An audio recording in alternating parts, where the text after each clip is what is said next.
Hey guys, welcome to the Hollywood Raw YouTube page. Make sure you drop a comment, like, subscribe, do all the fun things. Follow everything. We're here to entertain you guys. What are you waiting for? Hurry up, let's go. Enjoy.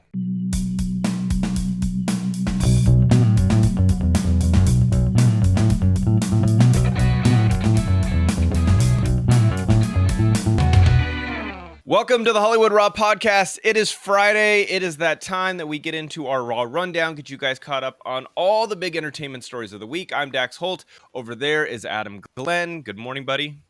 Good morning. I burnt out Adam Glyn, dude. Between the Met Gala and everything going on this week, I am shot.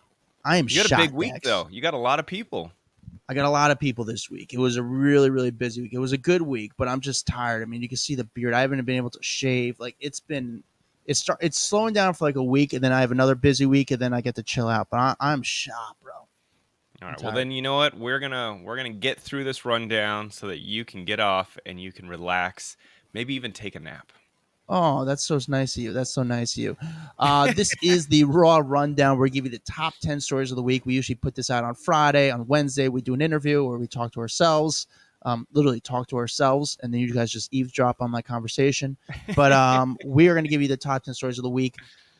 Before we get to that, let's read some reviews. Dax, do you have one? I got one. It's a long one, so I'm going to do just one. So this is from R. Kennedy 137. 5 stars. Can't get enough is the headline. I'm a huge pop culture or gossip fan. Oh, I'm sorry.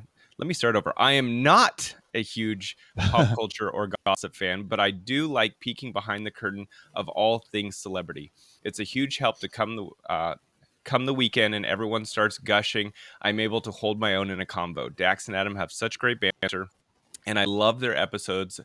Sometimes the most random guests. Questions are thoughtful and insightful. Friday Raw Rundown is by far my favorite.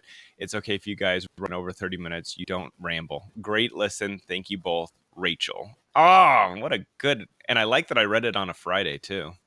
Like, yeah. Well, dude, that's good. But literally, what's funny is this is the reason that we made the rundown for Rachel. You know what I'm saying? For people like Rachel who want to have the conversations on the weekends with their friends, know what's going on in pop culture. So that's exactly what we wanted. I love it. Thank you, Rachel. All nice. right. Do you want to do one more, or we get right into it? No, let's jump into it. I need to get you to bed. Perfect. I appreciate that. So again, we try to make this quick, easy, and fun so you get all the information real quick. Let's start with number 10, Dex. Number 10, Billie Lourd is, this is Carrie Fisher's daughter, has apparently not invited Carrie Fisher's siblings to the Walk of Fame ceremony. This is for Carrie Fisher. It's happening. Well, it actually happened yesterday, May the 4th. And so on Thursday, they had this big Walk of Fame ceremony for her. Obviously, she passed away back in 2016, so this was a really big honor for her to get the Walk of Fame. Like they don't always do this, you know what I'm saying? They don't always give it after they passed away, because one of the requirements to getting a star on the Walk of Fame is you have to be there. So you have to be there in person to accept it. That's like part of the thing, so that they get photos of you sitting on the concrete, posing with it.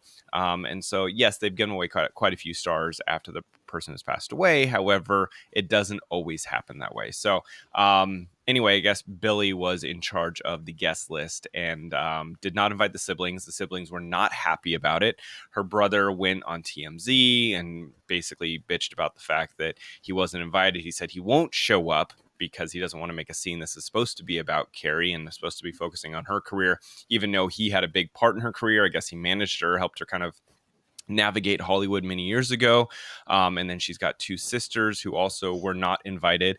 And they were also very unhappy about it. And Billie said, look, people don't know the complicated history that my mom had with her siblings. And she said that she was very hurt when if you remember, her mom passed away. And then a day later, her grandma, Debbie Reynolds, passed away from a stroke.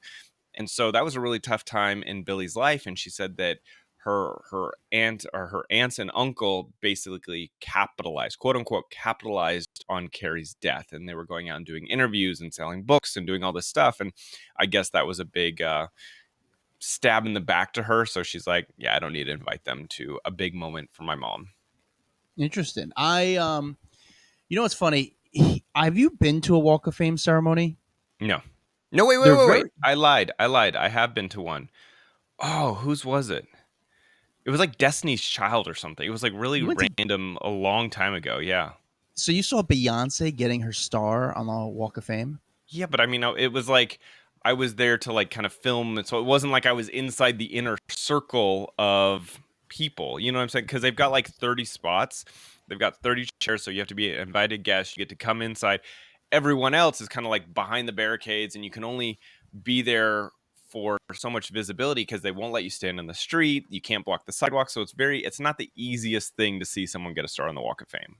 Yeah, I went for Dr. Oz. I got invited for Dr. Oz, and I sat like right behind like Maria Menounos, and it was like Dean Cain. It's quick. It's not a long thing. This ceremony. They have like the person who's like in charge of the Walk of Fame. Don't you have to pay for your star too?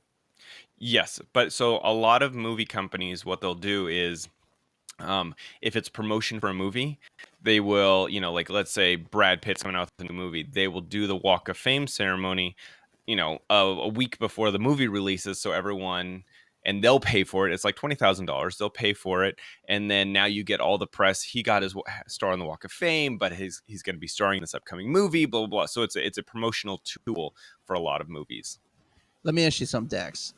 $20,000. Hmm. If you had the opportunity, someone said to you right now, "Hey, Dax, listen, we'd be curious. You're an entertainment journalist. Obviously, we love the Hollywood Raw podcast. $20,000. Would you like to be on the Hollywood Walk of Fame? Would you pay for it? Would you do it?" Fuck yeah, dude. Yeah, I would do it too. I mean, it's a lot of money. I really can't afford it at this moment in my career, but I will find the money to do it. I would scrape my pesos together to get myself a star on the Walk of Fame. Hell yeah. Are you kidding Yeah, me? my family would be like, "What are you doing?" I'm like, listen, this is pretty cool. Like, this is part of my will. Like I, just I take would it. I would do it just so I could post photos on social media and be like, haha, look at me, Walk of Fame, bitches.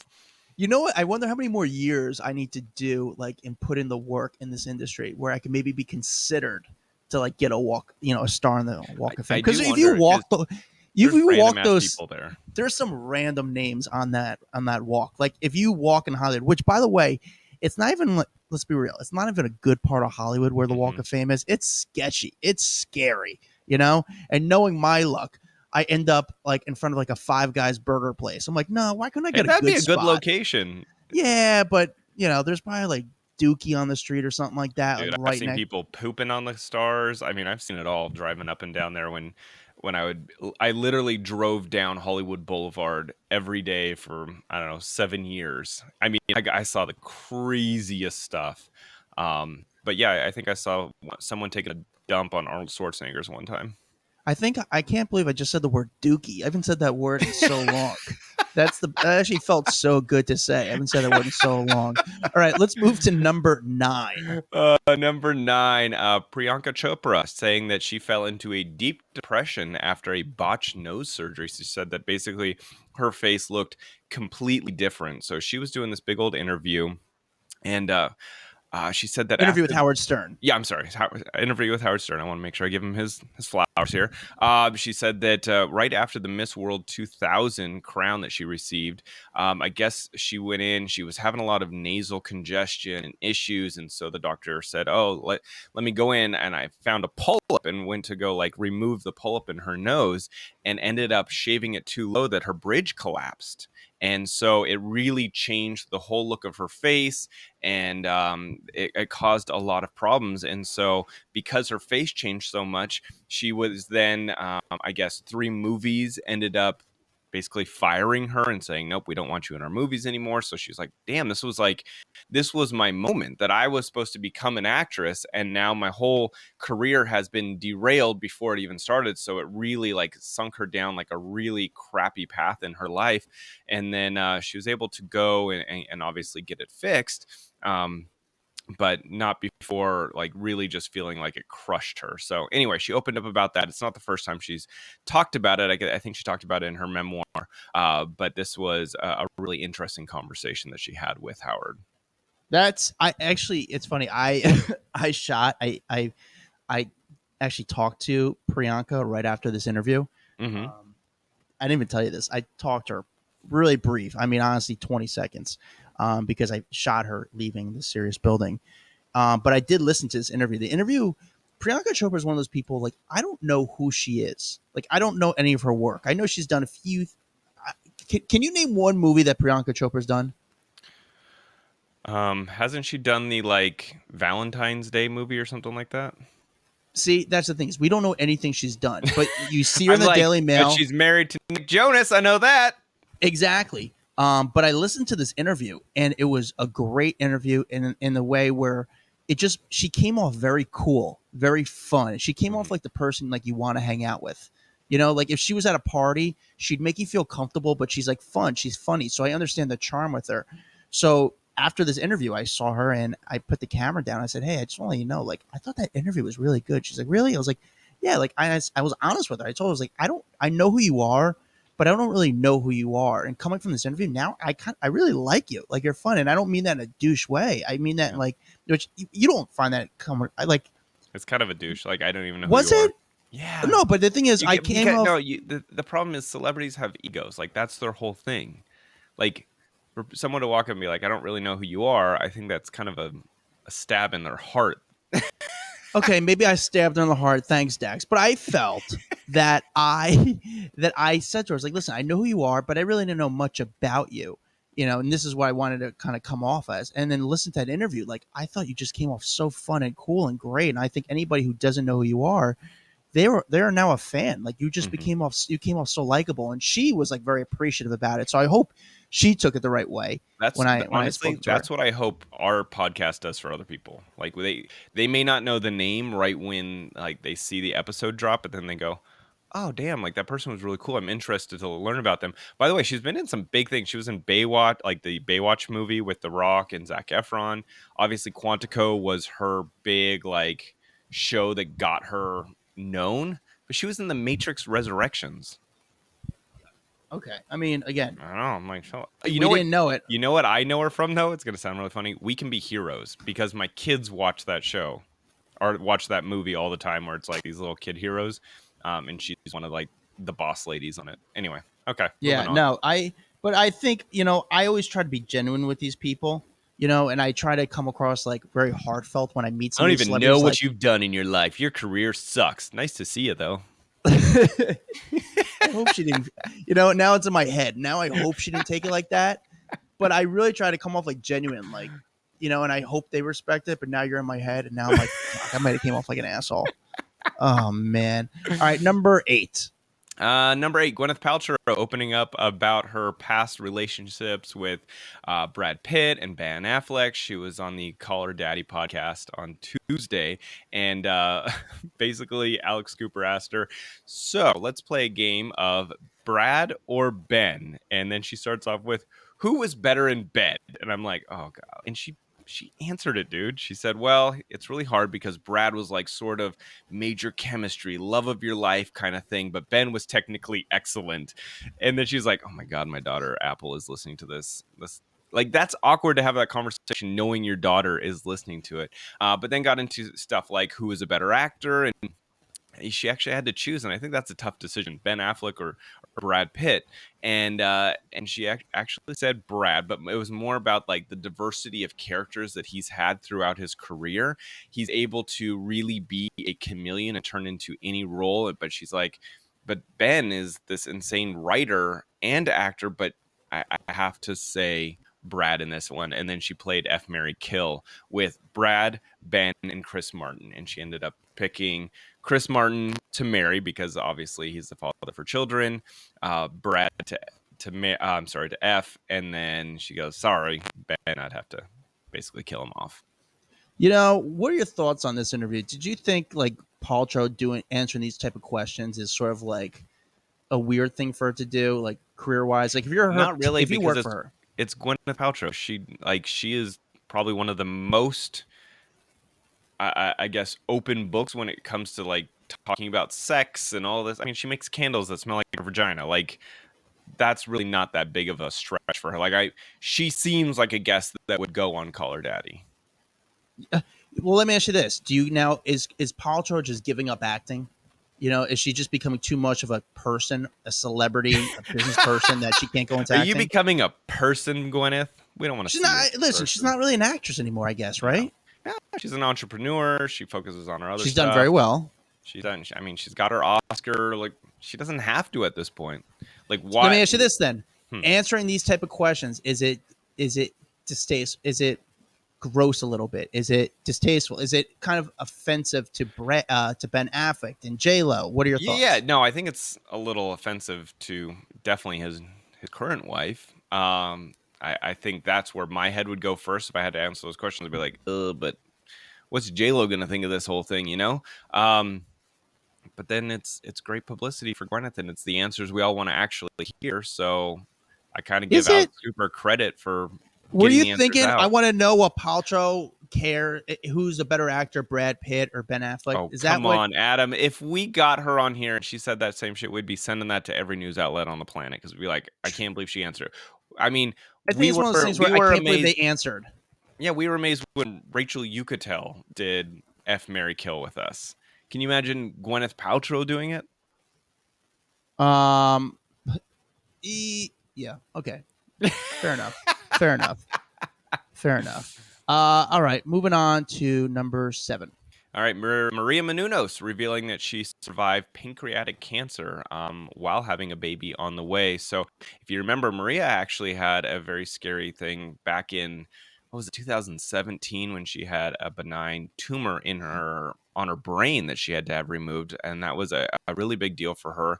Well, then she come to find out in early January this year, she was having all this pain and felt like her stomach was being ripped out, and went in, had to get a bunch of, like, I don't know if it was PET scans or CAT scans or what it was, but she ended up having to get all these scans, and it revealed that she had stage 2 pancreatic cancer. Wow. She had to remove like a 3.9 centimeter tumor, and yeah, all while having a baby on the way via surrogate.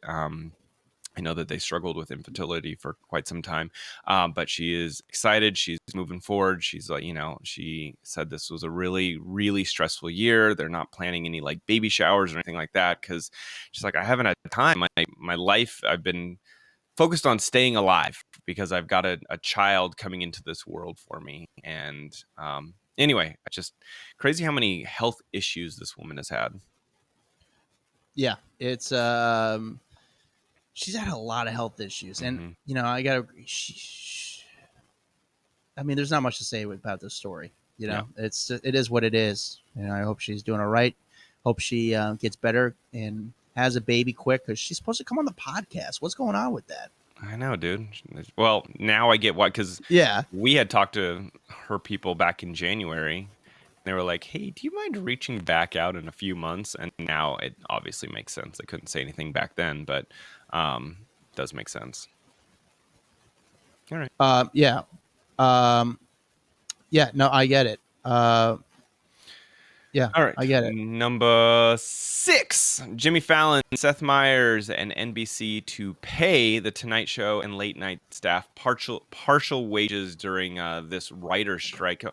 I'm going to be totally honest with everyone. I have no idea what the writers are fighting for in this situation. I just haven't educated myself enough at this point to know what if they're looking for more pay, if they're looking for more benefits. I honestly just don't know. But this writer strike is causing quite a headache across the entertainment industry. However, a lot of the big shows obviously are supporting their writers in this strike, and NBC is going to be paying 2 weeks of salary to their Jimmy's show and to Seth Meyers show staff members, and then it sounds like Jimmy and Seth out of their pockets will pay for a third week to their writers because they obviously know how important writers are in the industry. They want to support their staff, and remember the last time this happened was years ago, back in, what was it, 2007, 2008, really just shut down the industry. And so all these shows that are very heavily focused on their writers, especially the daily shows. So like,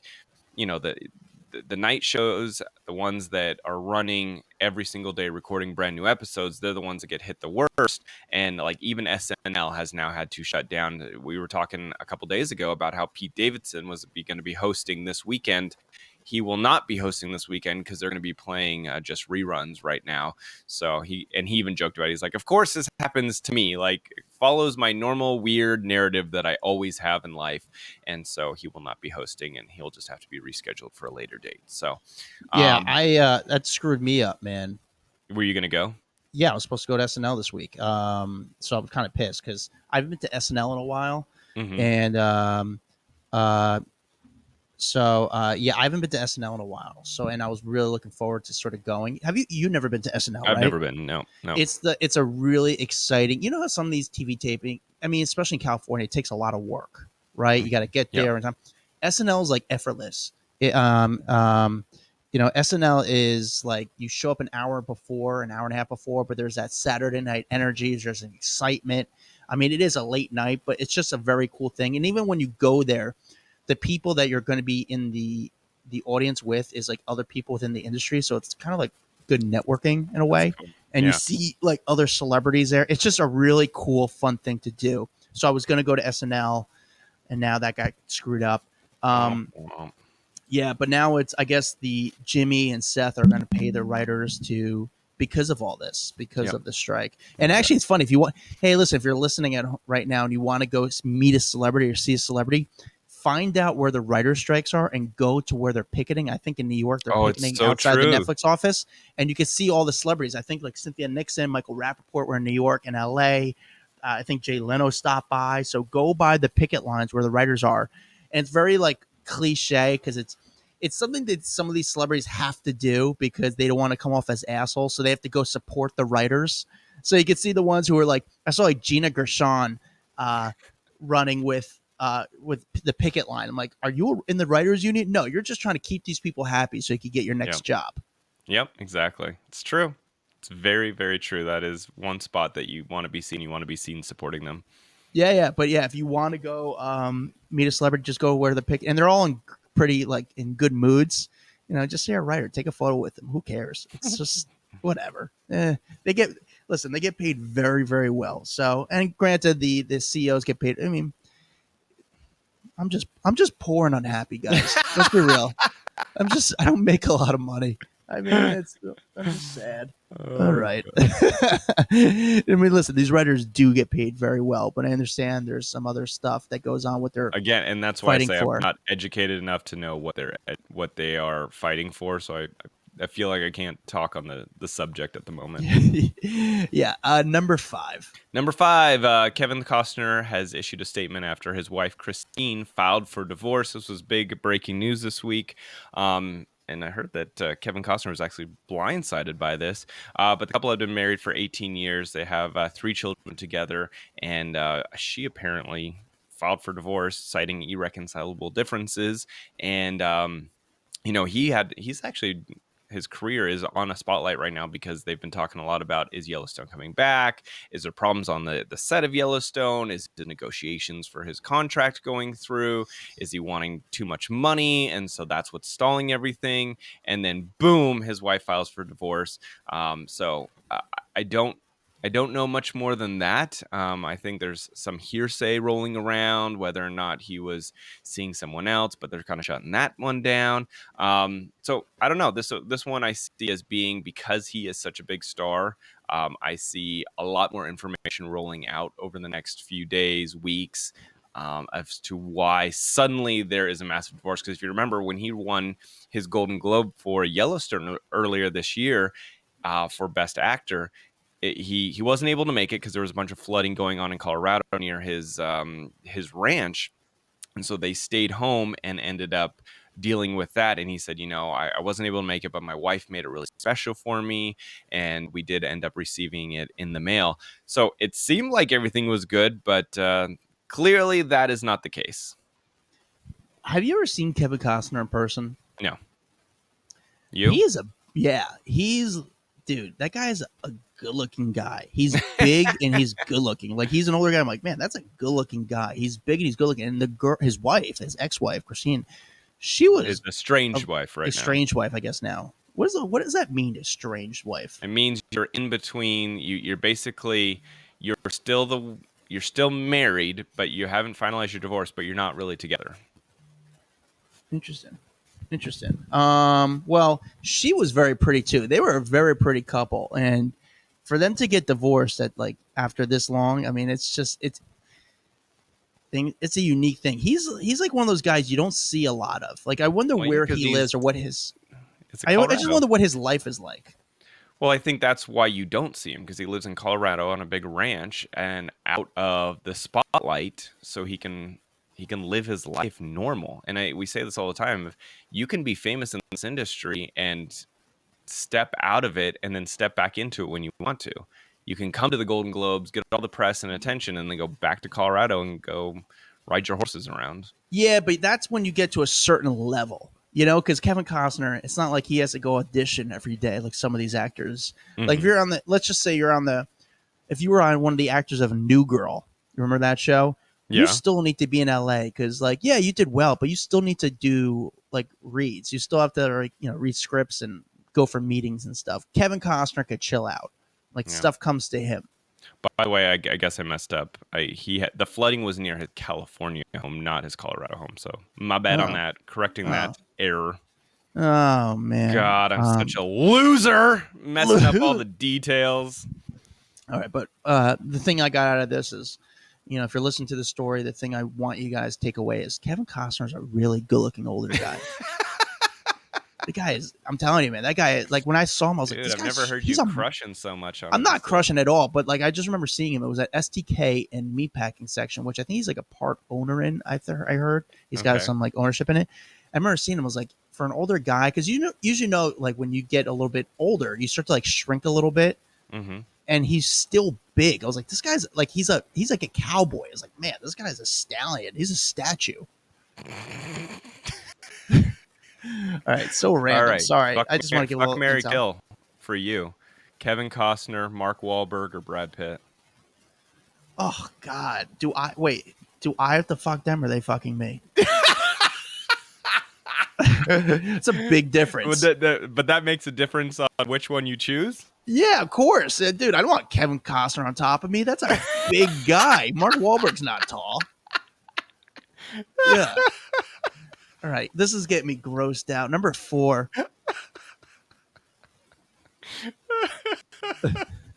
That's really funny.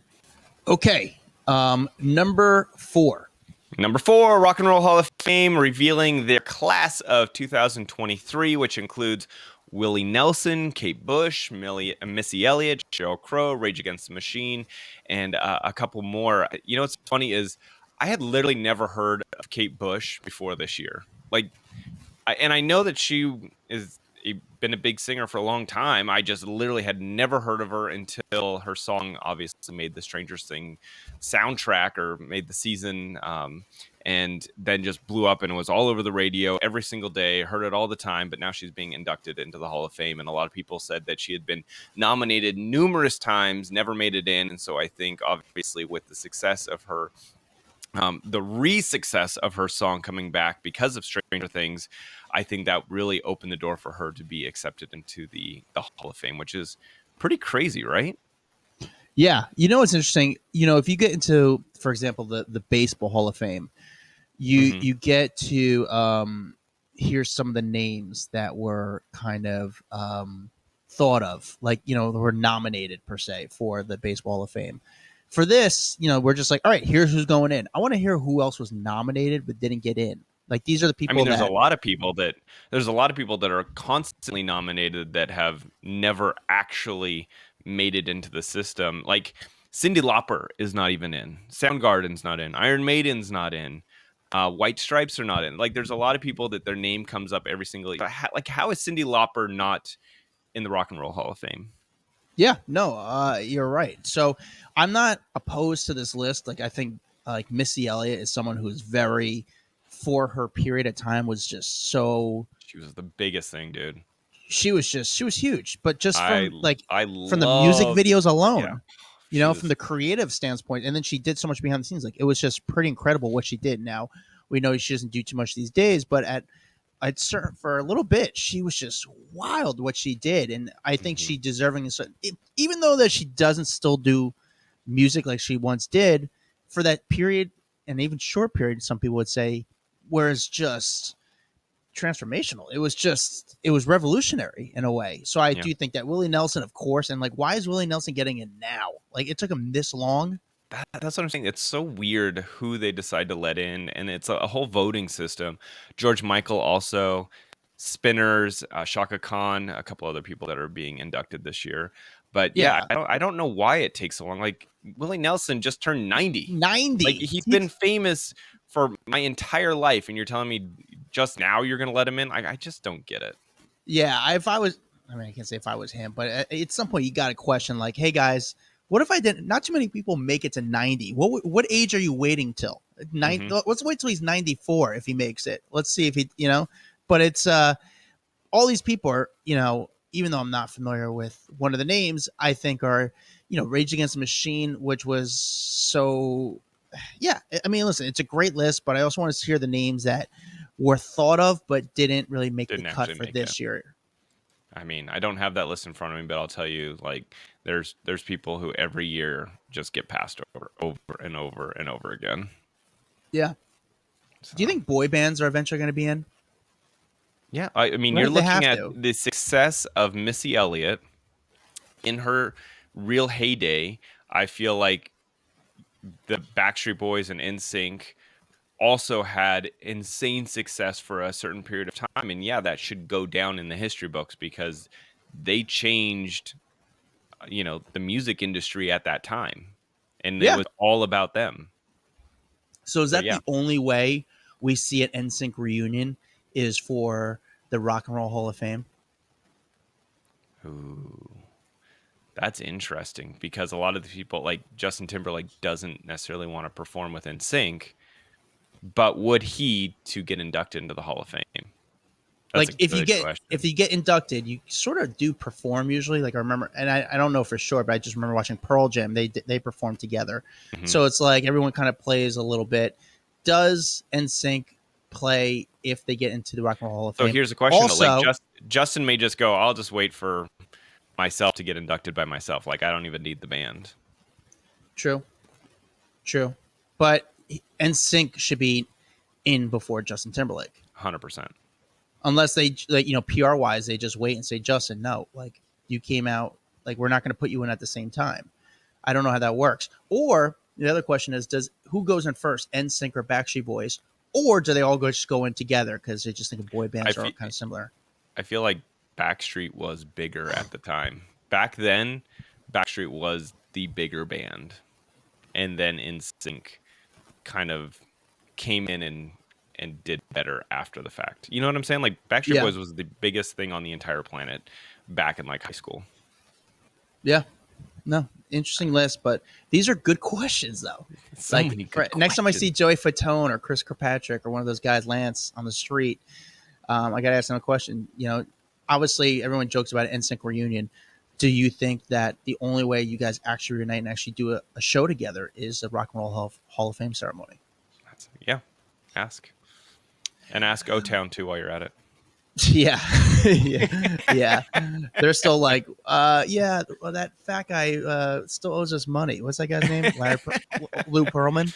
Lou Pearlman. Um, yeah, but yeah, we don't care about the Hall of Fame. We just want to see if Lou Pearlman left us money in the will. All right, number 3. Okay, I don't know where I've been. I did not see this one coming, but everyone's been talking about Taylor Swift and Matt Healy from the 1975, the frontman from 1975, and they're being together. I was still trying to figure out if her and Joe actually broke up, if it was a publicity stunt, and now we're already talking about her with a new dude. So this one kind of caught me off guard, to tell you that, to be completely honest with you. But it sounds like obviously her and Matt Healy have been friends for quite some time. They, going back years ago, she went to one of his concerts. She was walking around wearing the 1975 shirt that got a lot of publicity back in the day, and so they had met. It was literally like 2014 when she went to his concert with Taylor Swift and ended up striking up a friendship. And so there's been numerous photos of them over the years hanging out together, but it sounds like now it's moved from friends to dating, and people are saying that they've been dating for months. And I feel like we were just informed that her and Joe Alwyn broke up. So I'm like, what the hell just happened? Yeah, no, it's I love, by the way, 1975. I think Matt Healy. He's a super talented guy. He's like a real music guy. Like I think he's awesome. For them to actually be together, it's just weird how this story kind of came up. I think Dumois put a little gas on this story. Mm-hmm. Is there any truth behind it? I don't know. You know, I'm surprised that there's no photographs. Like how did Well, in there's today's days? photographs of them hanging, but Taylor knows how to avoid being photographed. Like she's got compounds, she's got homes that like if she doesn't want to be seen, she can easily not be seen. She even goes on vacations, doesn't get shot. She has her own jet, so she can kind of dip in, dip out, and people won't find her. Um, but I guess I feel like the Joe Alwyn story should have come out a long time ago if she had already moved on. She's got a new boyfriend. That's where I Yeah, feel like I got blindsided by the whole thing. yeah. No, I agree. I think it's pretty quick to move. I wouldn't say it's to each your own, to quick to move on, but it is. It does seem like a good fit Hmm. in a way because Matt is such a music guy. Like you could Well, just that's what tell when you see this apparently guy. that's why they bonded. Apparently, it was just both of their like extreme love for music got them to like connect in the first place. Yeah, yeah. Listen, it's pretty wild, pretty wild. And if But you I remember, think it's didn't she come out and like surprise a bunch of the fans like during one of their concerts in London? Like she came out on stage, performed, surprised everyone. So like again, they're tight friends. And like that's not the surprising thing that they'd be hanging out. It's just more surprising that she would have already moved on. yeah, yeah. And It's she's taking pictures with his mom and stuff. It's anyway, it's just interesting. yeah, no, for sure. I think actually it's a good fit in a way. I think this is a way for Taylor. It's so crazy that Taylor and all the guys she's dated, she's never been able to find just a regular Joe. She's Hmm. never able to find a regular person. Isn't that weird? You start to Yeah. question, like you. I mean, there's people within the industry. You think you could date an agent, a manager, someone who's just in the industry, but you have to date someone famous. That's the part I do question. With that, it's a great move for Matt Healy because I don't think a lot of people do know who he is. But I do think it's like a relationship that's good for both parties. Like they both You know what? benefit out of this. You bring up a good point. Like sometimes when you are that successful, you're that busy, dating someone who isn't touring and in another band could be a really good benefit. You know what I'm saying? Yeah, Like because it's hard to have a relationship, let alone a relationship when both of your schedules are totally effed. And yeah, you're touring around the world and you've got fans throwing themselves at you and like you're never together. So that's why I thought maybe her and Joe were a better fit because it's not like his schedule could kind of deal with her schedule. You know what I'm saying? Like, yeah, he would go film a movie for a month or whatever, but for the most part, he could work off of her schedule and be where she was. And I think that's helpful in a relationship. yeah. No, for sure. Yeah, it's definitely interesting. It's definitely again, they're both touring right now. They're both so busy. So how do you actually? Is it a serious relationship? That's the part I don't know. Yeah. All right. There's just a lot going on there. All right, moving on to number two. Number two, so if anyone watched the Met Gala stuff, I mean, I'm just going to put Met Gala as number two because it was the biggest thing in entertainment, you know, in regards to shows and fashion and everything going on this week. So there's just a couple things that happened that I feel like we should talk about. We should talk about this Chloe Feynman getting ripped for her super uncomfortable interview. So she was hosting, I forget the guy's name that she was hosting with, but they were doing the actual live stream for Vogue and they were interviewing all these people. But the one that caught most people's attention was when Chloe started talking to Stella McCartney, Aubrey Plaza, and Madeline Klein. And she starts to introduce people. And she's like, this is Stella McCartney. And this is Audrey. And it looked like so not only did she butcher her first name, it looked like she forgot Aubrey's last name. And then Aubrey kind of like jumps in as like Slutbone as her last name. And I don't know. There are a lot of people start ripping and just saying like this is the worst hosting and interviewing. And listen, I'm the first person to stand up and say it is not easy to do live programming and to sound fun and interesting and ask interesting questions every single moment and deal with everyone's personality. It's not easy, but this was kind of cringy. Yeah. Uh, um, I this is Chloe Fineman. This is what you get, you know. And Vogue had Emma Chamberlain doing interviews that were kind of awkward and fun. So you Yeah. kind of got to know what you're doing.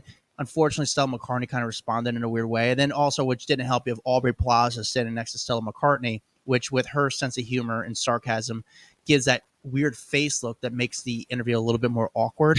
But I mean, listen, this is what you get when you pick these type of hosts. Yep. So this is interesting about the Met Gala. If you notice this year, there was just a lot of more traditional celebrities. You knew who pretty much everyone was on the carpet. Now there were some celebrities who were invited who didn't show up. Justin Bieber and Hailey Bieber, Lana Del Rey. I mean, there was a list of people who didn't show up. There was people who wanted to come and didn't get invited.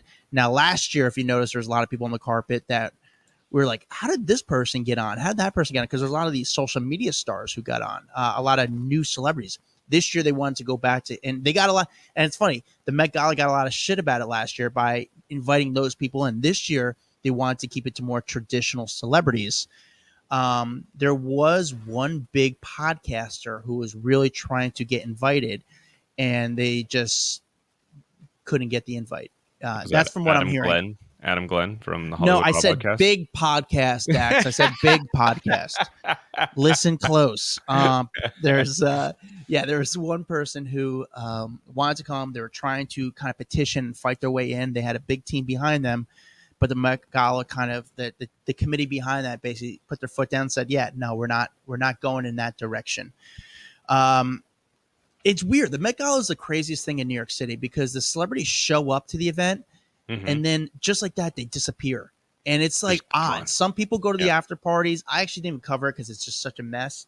But some people just go, like, they go to the event and then they like go right to a private jet and just dip out. It's like very chaotic. And if someone, my recommendation is someone actually wanted to come to New York and see people go to the Met Gala, I would tell you not to do it. It's not worth your time. To go through all the work to barely get a glimpse of these people because there's such crowds, it's not worth your time. Okay. I'll put that down in my notes. Don't go to New York to watch Met Gala. Yeah, it's just not worth it. It's just so stupid. I think you kind of come back very disappointed. I just The best feel thing like to do I is watch can- on TV. Yeah, I was gonna say I can watch the whole thing either through the photos or on TV. Like I get the concept. I don't need to be there to fight through a crowd. That just doesn't sound fun. A lot of people go to the Mark Hotel or the Carlisle Hotel to see the celebrities come out with all their makeup and style, but it's a shit show there.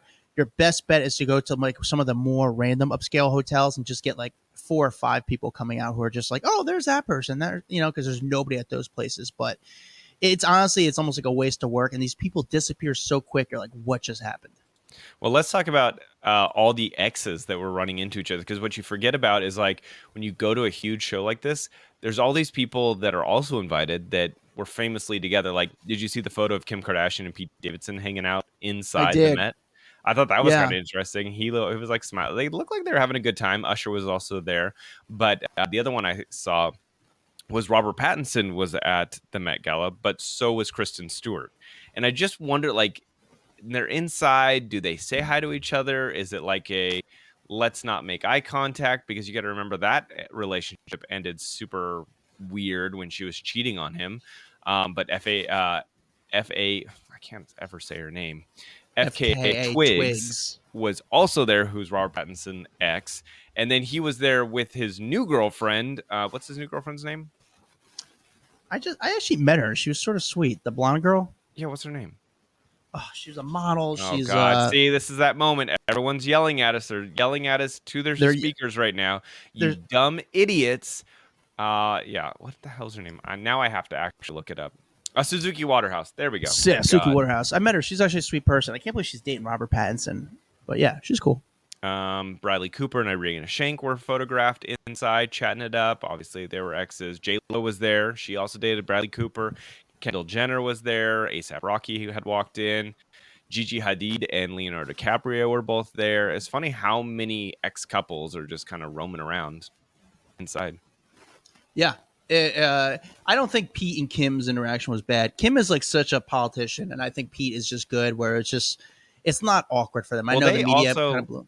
remember they ended their relationship super positive, like Yeah, basically wishing the other person well and saying like the timing was off, but they both love each other, and who knows, they may end up together again down the road, but it just wasn't the right timing at this moment. yeah. No, I don't think it was anything serious or anything too problematic with them. So I think the media kind of jumps off that photo, but for them, they're like, yeah, it's okay. This is not the first or last time we're going to end up in the same room. They Yeah. cross paths a lot. So it is what it is. All right, Dex, the number one story of the week. Number one story of the week is Jamie Foxx. It has been 3 weeks since he was first hospitalized for this medical complication. They really haven't said much. There were stories floating around that there was some kind of stroke. I don't think that they have confirmed that whatsoever. It seems like everyone is still saying that it is kind of a medical emergency, undisclosed medical emergency. However, we did get to hear from him this week, or at least a post on social media from him that said, appreciate all the love, feeling blessed. He can't do a lot of his obligations right now. Like, he wasn't able to continue filming his movie that he was doing with Cameron Diaz. There's been a lot of like stunt doubles filling in for him. They were supposed to start filming Shazam. Is that what it's called? Shazam? Yeah, Shazam. Where he hosts that I guess game show. He is not going to be able to do that. They've got Nick Cannon filling in for him. His daughter, who is the DJ on that show, cannot be there either because she's going to by his side. So Kelly Osbourne's filling in. So there's a lot of just like up in the air, but he did get on social media. And again, I say I don't know if necessarily he is posting himself or someone is posting on his behalf, but they gave a big shout out and thank you to Nick Cannon for filling in and just saying, love you, buddy. This is a long time to be in a hospital, man. Yeah, long time, but it's. I don't want to say weird. There's a lot of things I question. Someone came up to me yesterday and they questioned. They said, "Hey, what do you know about Jamie Foxx?" And I said, "What I do know is that obviously the hospital is never going to leak the information of what's going on with Jamie." Part of my thoughts is that is it that private? Like, because we already know he's in the hospital, do you think it's better to kind of say what is actually going on with him rather than to leave people guessing or just kind of confused? So yes, the only reason I would say giving out more information might be beneficial, because when you don't get out the information, now it makes people more curious. You're going to have more reporters or people diving in to try to figure it out because it's a mystery. Whereas if they said, oh, he again had a stroke or whatever, people wouldn't dive into it. But now, because you're leaving it a question mark, and even whether or not it's our business or not, people are going to try to figure out that answer. Yeah, so it leaves a lot of people speculating in a way. Exactly. So I think it's, at what point do we start to say, hey, this is a PR move? No, this is not a PR move. No, listen, he's not in the he's definitely in the hospital, but you would think leaving people the curiosity of what's going on, is he going to be okay? Is he not? No, I think this is something where they're like, he's had a medical emergency. We don't need to fill in the public to his medical emergency, because what they don't need to know, we don't need to know. At the end of the day, we don't need to know, but it fuels a curiosity and it makes people really want to find out the answer. And that could eventually backfire on him, because it's like someone, again, going on Facebook and being like, oh my God, I had the shittiest day ever, period. And then you're like, well, what happened? Well, now I'm curious. Now I want to know what happened. And this is on a bigger scale because it's a super celebrity. So that's why I say the PR move about it. It's like, let's keep people questioning, it kind of builds the allure, builds to his story about his comeback. I would say if he was in there for like 3 days, maybe, but this seems like it is very, very serious. He's been in there for 3 weeks. Hospitals, I'm sure it's a serious situation. No, I'm sure it's a serious situation, but the way they're handling it is in a PR type of way. Now, again, I'm just saying that I don't. There's no truth. Maybe there's some serious, but because it is show business and there's a lot of bullshit that happens, you have, people like me, you start to question a little bit of the Well, that's motives just in because we're some way. jaded. We're old and jaded. Maybe. Maybe, but we hope he does well. Obviously, I hope Jamie Foxx is a legend. You hope he's recovering and things work out well. But again, this is 100%. just from my experience. My brain starts to think in different ways, like what's going on here. I don't know if that's the journalist in us, but it is what it is. Guys, that's our top 10 stories of the week. Thank you guys for listening. You're watching on YouTube. Thank you guys. Like and subscribe, show a friend, and leave a review. That's the best thing to do to support us. Just go to, especially in the Apple app or the podcast Apple app is the best thing to do to support us. Google how you do it. Follow us on TikTok, Instagram. We have a private Facebook group that's phenomenal. By the way, so a lot of people were complaining. They were like, I don't know where the group is. I can't find it. I've searched on Facebook. I can't find Off the Record. I changed so if you go to just hollywoodраw.com, I changed it and put in a link to the private Facebook group. So you can find it super easy. hollywoodраw.com. You scroll down and it says link. Here's the Off the Record Facebook group. So you are not confused. You can find it super easy. There you go. Yes. Follow me at Adam Glyn. Follow Dax Holt at Dax Holt. We'll see you guys next week. Bye. What's up, guys? If you like that video, there's plenty more where that came from. Make sure you like, subscribe, hit the bell so we can just feed you all the goodness daily. Hurry up. Come on. Let's go.